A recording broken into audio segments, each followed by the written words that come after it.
The HTML validator is an incredibly useful tool if you are learning HTML or if you're building websites from scratch, as we are right now using Notepad.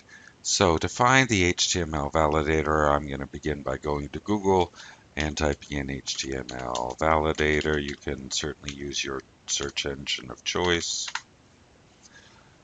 There may be a number of them, but the one we're going to use is this one from W3C, who are the people who make the HTML specifications. And up here at the top, we're going to click on Validate by Direct Input. Then we're going to go to our Notepad file and select all of our code and go back here. Oh, and we copied it too. And go back here and paste it. And now we're going to click on Check.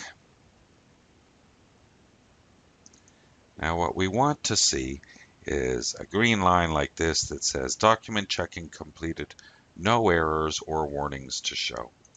And you can see up here is the code that we pasted in, and down here it's the same thing, but it's broken up by line number, which can be very helpful.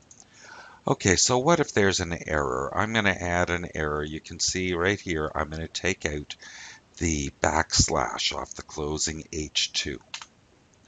Now I'm going to check it again.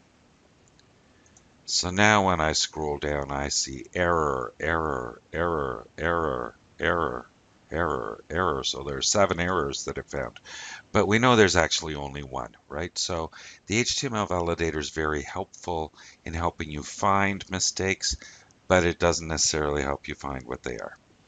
So we know that, here's the first one. It gives us a description. Heading cannot be a child of another heading. And it says this is from line 15, column 18, and so on. What I'm going to do is click on that, and it's going to take me down to the bottom of the page and show where the problem is. And then because I know HTML, I can see, oh, here's the problem right here.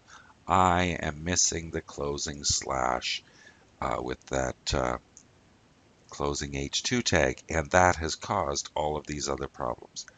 Okay, so now I can go back and I can fix it. And I can check it again, and now it's correct. All right, so errors are one thing that you might find.